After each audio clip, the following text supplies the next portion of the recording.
Hello and welcome back to NetKno, the networking show.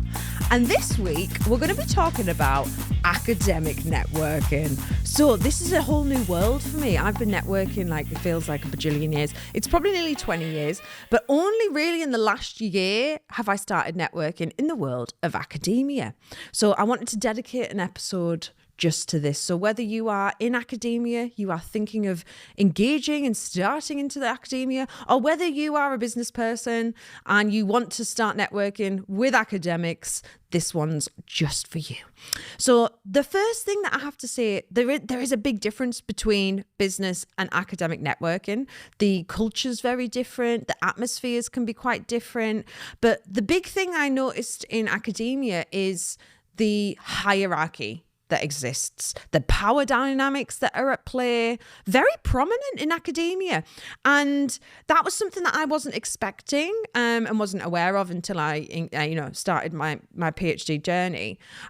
So I just wanted to touch on it in that it's something that you do need to be aware of, but also don't let it suck you in. Basically is what I want to say. If you are an academic, especially if you're an early stage researcher starting out in your career, don't get too hung up on it.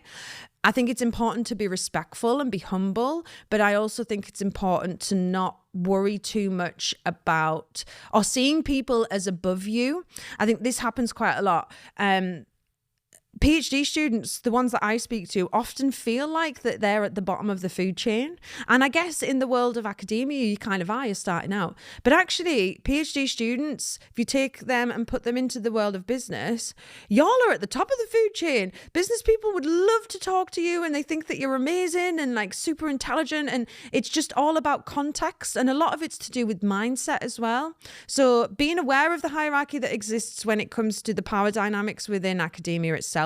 But also don't let that get into your head too much and impact how you feel and your self-confidence, especially when you're going out networking.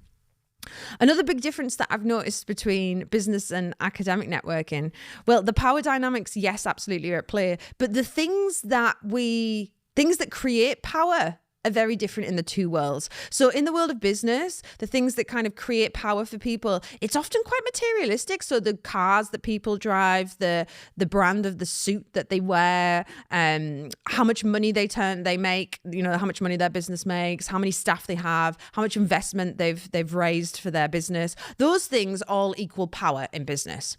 No one cares about that in academia. No one cares what car you drive. No one cares what you look like, what you dress like. They don't care how much, grants. Yes, people, that is something that is very valued in academia. So how much money you've managed to raise in terms of grants for research. Yes. But really it's about publications. It's all about how many 4-star journals that you've published in, how many citations you have, speaking at conferences. It's building your name within a very niche subject. Whereas in business, it's very different things that we deem as creating power for people.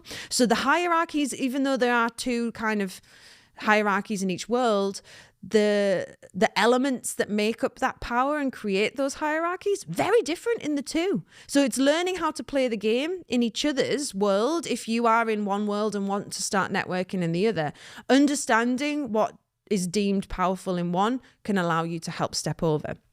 That's the next thing I wanted to talk about, is about how networking can help facilitate bridging the gap that exists between businesses and academics. So the two worlds really benefit from each other. There's loads of benefits from the two coming together to share knowledge, share resources, share insights, to co-create together. So the co-creation of knowledge, when practitioners or business people come together with academics to do research jointly, it can be so much more rich and create more access to data for the researchers, as well as providing amazing and valuable insights for the businesses that allow them to be more strategic and make better decisions or different choices for how they guide and develop their business. But also for the people themselves, I think it's really important, especially if you are a researcher of business, to go out and engage in business, to see the things that you read about come to life, and to speak to the people who live and breathe these things on a daily basis. It helps you to create more context, and not just, in academia, people often focus on finding the gap in the literature. So reading all the literature that exists around a subject and notice any paradoxes or any gaps that exist in order to find new research opportunities. But actually, if you were to go out and speak to the people who are actually running businesses, who are starting businesses, and speak to them to find gaps, phenomenon that are happening actually right now in the world, and then research that instead of just kind of trying to find things that might not have that impact. And again, I think bridging that gap through going out and networking and simply having conversations between these two groups of people, it can spark some wonderful, amazing, innovative ideas that can generate research that's hugely impactful out in the world. And that impact is becoming more and more important for you, for your university, and for your personal career as well. So luckily, business people are so accessible. Networking events, there are literally hundreds of thousands of them that happen every year. They will be on your doorstep. They will be online. They will be topic specific. So it's really easy to just simply go online, give a little Google, find out what's going on near you. I've done a whole other episode on finding events, which I'll pop a link in so you can just click through and have a little listen and a little watch of that one. But going out and networking, it's all about sharing resources, and the most valuable resource that we have to share is our knowledge. And the idea that there's all these amazing academics who spend years of their lives doing research into business or into certain topics, but then never go out and really share that with the people who it could have the biggest impact with, it genuinely breaks my heart for both groups. So having the courage to step out of your bubble of academia and go out and engage with practitioners, and networking events are just the perfect vessel to do that. Having the courage to go out and take that step and start having those conversations, sharing your knowledge and insights, but also being humble enough to want to learn from the practitioners and businesses themselves and look for opportunities to work with them.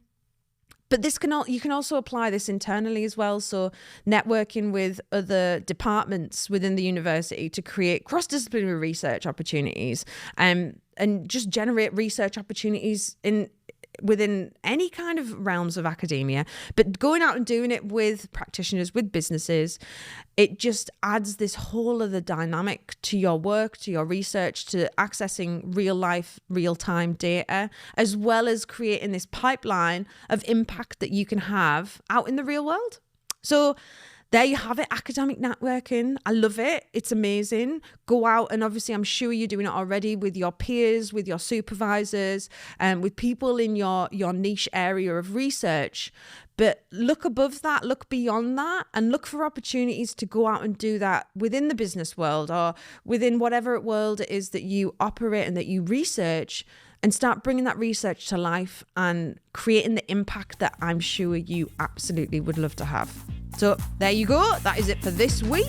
Hope you enjoyed it. Make sure, if you haven't already, subscribe, and you won't miss a single weekly episode, and I shall see you at the next one. A Liquid Studios production.